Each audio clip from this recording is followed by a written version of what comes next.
오늘 3장 말씀을 보시면 1절과 21절은 완전히 상반되는 내용을 보이고 있습니다. 1절에서는 여호와의 말씀이 희귀하여, 희귀하다라는 것, 희소성의 가치인 것이죠. 왜 다이아몬드가 그렇게 비쌀까요? 그걸 가지고 우리가 밥을 먹을 수도 없고요. 일을 할 수도 없는 도구도 아닌데 너무나 작은 것이 엄청 비쌉니다. 이유는 하나죠. 희귀하기 때문에 그렇습니다. 하나님의 말씀이 희귀하여 이상이, 비전이, 환상이, 계시가 나타나지 아니한 때다.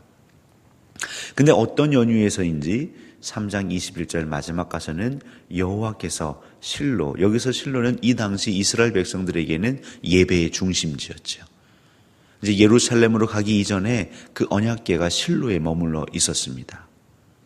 바로 이 실로에, 그전에는 하나님의 영이 임재하지 않았었는데, 하나님께서 말씀하지 않으셨었는데, 지금 21절에서는 여호와께서 나타나시더라. 여호와께서 자기 자신을 백성들에게 계시하여 주시고 보여주시고, 그로하여 주를 믿는 백성들이 여호와 하나님을 알기 시작하였습니다.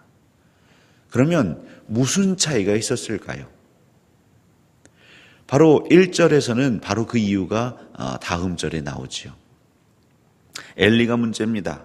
엘리의 눈이 점점 어두워가서 잘 보지 못하는 그때에 그가 자기 처소에 누웠고, 물론 나이가 많기에 시력이 감퇴되나 보다, 기력이 쇠하나 보다, 우린 이렇게 이해할 수도 있겠지만 꼭 그렇지만은 않습니다.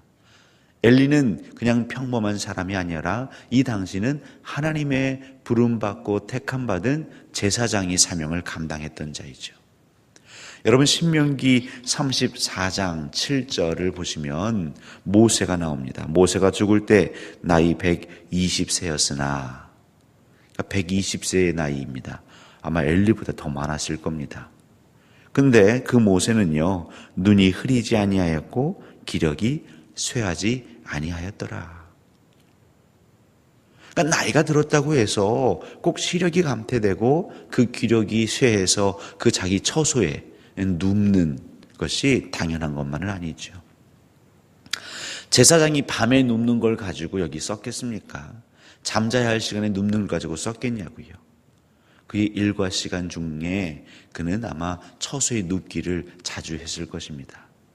그러면 제사장이 자기의 그 예배하는 곳을 돌아보지 않고 그 처소에 가서 쉬기를 늘 자청한다면 그 나머지 일꾼들, 하나님을 위해 일하는 사람들은 어떤 모양새를 취했을까요?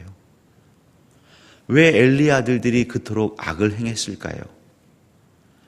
물론 아버지 말을 우습게 한 것도 있지만 어느 때서부터인지 엘리 제사장이 그 돌아다니면서 여호와의 궤를 맡은 자들, 예배 맡은 자들을 돌아보고 때로는 그들에게 가르침을 전하고 그들의 잘못된 것이 있으면 좀 수정해주고, 그렇게 하여서 하나님께 정말 영과 진리로 예배할 수 있도록, 제사할 수 있도록 그들을 이끌어가야 되는데 엘리의 눈이 어두워졌습니다.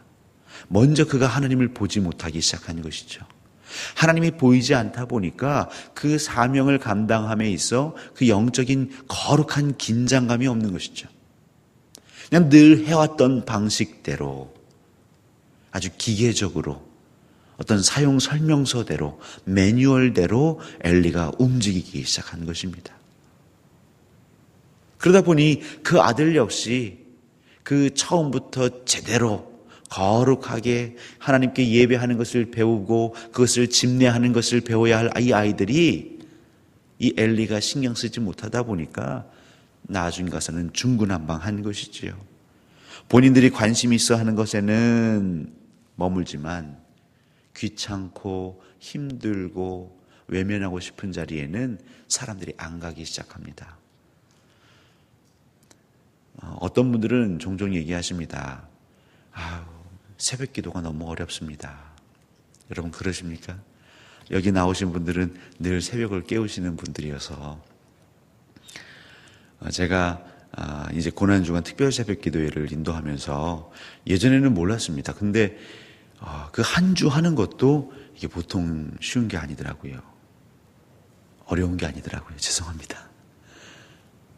그때 누군가 얘기했습니다. 그래도 목사님 대단하세요. 어떻게 새벽마다 나가시냐고. 그러니까 어떤 이에게는 이 새벽이 귀해서 나가지만 사실 이게 쉽지는 않은 것이죠. 이 당시 성소를 지키는 자들에게 어려운 게 하나 있습니다. 그건 무엇이냐면 그 언약궤가 있는 휘장 밖에 그 여호와의 등불을 밤부터 아침까지 꺼지지 않도록 늘 돌보는 것입니다.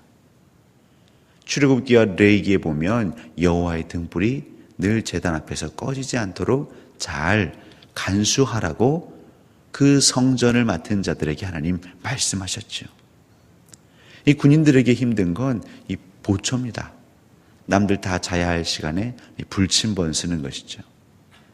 졸립기도 하고 피곤하기도 한 그 시간에 그 맡은 임무를 수행하는 것. 그런데 남들은 다 마다하고 다 하려 하지 않고, 그래서 이제 그 여호와의 전에서 자라나는 그 어린 사무엘, 네가 해라. 아마 그랬겠지요. 다 힘드니까요. 근데 사무엘은 그 사명을 온전히 감당하기 위해서 바로 그 자리에서 잠을 청할 정도로, 하지만 그것이 깊은 잠이겠습니까?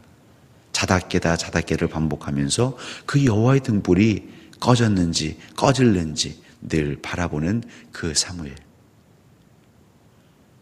엘리와 그 일들을 맡은 많은 이들은 하나님을 알지 못하고 여호와의 계명도 여호와의 율법도 잊어가고 본인들이 편안한 그 사역, 물론 사역이라고 말하지만 본인들이 편안한 자기들의 소견대로 행할 때에 이 사무엘은 비록 어리지만 아직까지 여호와 하나님을 만난 경험이 없지만 은혜를 체험한 적이 없지만 그는 말씀대로 날마다 신실하게 그 자리를 지켰습니다.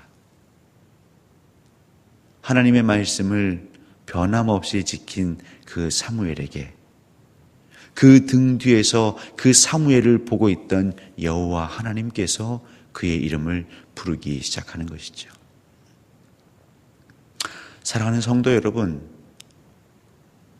우리 하나님은, 우리 주 예수 그리스도는 항상 우리 뒤를 보고 계십니다. 하나님의 자녀들이 어디를 향해 가고 있는지, 하나님의 자녀들이 지금 무엇을 하고 있는지, 왜 그 일에 그토록 매달려서 갈팡질팡하는지 우리 하나님은 다 보고 계십니다. 특별히 세상 사람들이 외면하고 심지어는 하나님의 종들도 외면하는 그 자리, 하지만 하나님께서 반드시 그 자리를 지키기 원하는 자리가 있다면, 그리고 그곳을 지키며 날마다 하나님의 말씀에 순종하는 자들이 있다면 하나님은 반드시 그 사람을 부르실 것이고 그 사람을 사용할 것입니다. 그렇게 사무엘이 하나님의 말씀을 순종한 결과 3장 21절입니다. 다시 실로에 여호와의 영광이 나타나기 시작했습니다. 여러분, 실로는 여러 가지로 우리가 적용할 수 있겠죠. 먼저는 우리가 성전이라고 하였기에 우리 안에 하나님의 영광이 나타나야 되겠습니다. 여러분 안에 하나님의 이상과 환상과 비전이 보여야겠습니다. 또 우리에게 성전은 이 광주 동산교회입니다. 성도들이 제일 답답할 때는 주예전에 왔는데 이곳이 어두워지는 것입니다. 하나님의 계시를 보고 싶은데 어두워 볼 수 없는 것입니다. 바로 이곳에서 누군가 이름도 빛도 없이 하나님께서 내게 주신 사명이라고 하여서 그 계명, 남들이 다 마다하는 그 밤부터 아침까지 그 여호와의 등불을 정리하고 간수하는 그 사명을 묵묵히 감당할 때에 하나님 그 순종을 받으셔서 한 사람의 순종으로 그 실로 우리 광주 동산교회에 빛을 비추시고 밝히 나타나실 것입니다. 그 한 사람이 누가 될까요? 내가 되고 싶습니다라는 여러분 그런 거룩한 욕심은 있으셔도 됩니다. 하나님, 제가 여기 있습니다. 종이 듣겠나이다. 그 말씀을 듣고 순종하고 하나님은 그 순종을 받으셔서 그 어두워졌던 성전에 빛을 비추시고 얼마나 영적으로 보람이 있고 감격이 있겠습니까? 그 감격은 쉬 사라지지 않는 감격입니다. 그 기쁨과 그 환희는 하늘에서 내려주시는 신령한 복이기에 이 세상 어떤 것을 얻어도 경험하지 못하는 평강, 평안입니다. 우리 아이가 1등을 해보십시오. 그 기쁨이 얼마나 가실까요? 우리 자녀가 대학에 입학하고 또 좋은 곳에 취직한 기쁨, 큰 돈을 손에 만지는 기쁨, 여러분 그 기쁨은 쉬이 사라지는 기쁨입니다. 엘리 아들들은 쉬이 사라질 그 기쁨으로 하루하루를 보내고 눈 어두워져 갈 때에 사무엘은 몸은 고되지만 하나님 말씀을 순종하는 기쁨을 알았습니다. 사랑하는 성도 여러분, 말씀을 순종할 때 비로소 그 말씀이 포도송이처럼 꿀맛 같은 것이죠. 단순히 말씀을 생각하는 것, 우리가 읽고 암송하고 혹 그걸 가르치는 것, 물론 그것도 의미가 있지만 궁극 여호와의 말씀은 순종할 때에 우리에게 생명이 될 수 있는 것입니다. 오늘 하나님께서 여러분들을 사명자로 이 땅에 보내시지요. 이 하루 여러분이 있어야 할 곳이 어디입니까? 이 하루 하나님께서 여러분을 부르신 그 자리는 어디입니까? 특별히 우리가 간수해야 할 여호와의 등불이 어디에 있을까요?